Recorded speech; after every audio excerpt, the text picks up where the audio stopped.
we really look at managing the whole life of the inventory that somebody has. So from the initial allocation through replenishment through the end of life of the item, we want to make sure that every step of the way we're really leveraging AI in order to make sure that things are initially going to the right places.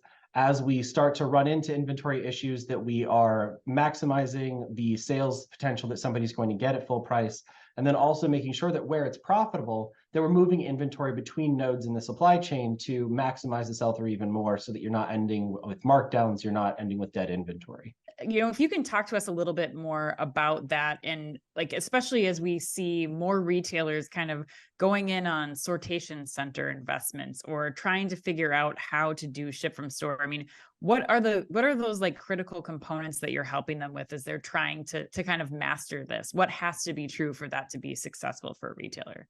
It's a great question. So when we think about kind of the way that, when we look at a lot of the way that companies are approaching these issues, what they're doing is they're taking what I think we kind of see as the old way of looking at it and trying to apply these kind of new revolutionary technologies to the old way of doing it. So an example of that is a lot of people, when they're looking at doing a replenishment, really think about it in terms of, well, obviously we need to start with a forecast.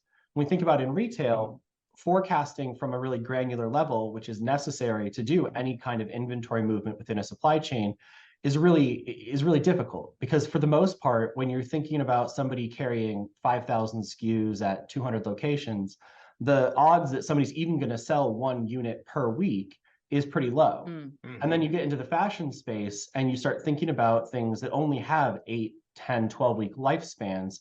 And the way that people try to approach it is they're trying to throw AI at the forecasting problem. The thing is, that's really very similar to trying to, take a rocket and attach it to a horse and buggy. Like, we're replacing the horse, yeah, you'll get there faster, but it's not really the correct application of the technology. Interesting. So with Onebeat, one of the things that AI is really good at is, if you can pose the question correctly, if you understand the data structure that you can expect from a retailer, it's really good at coming up with what is the answer to the question that you're really asking, which in this case is, how much inventory do I need to have at a store for a SKU at any given period in time? So rather than trying to, again, do the old way of doing things, we've really looked at it in terms of, once we can come up with the ideal inventory everywhere in your supply chain at any given point in time through that AI process, then we can get to the questions of, how do we optimize movement between nodes in the supply chain? Where do we want to make sure that we're shipping from store, where the increase in labor cost is going to be offset by the benefit in saving a markdown?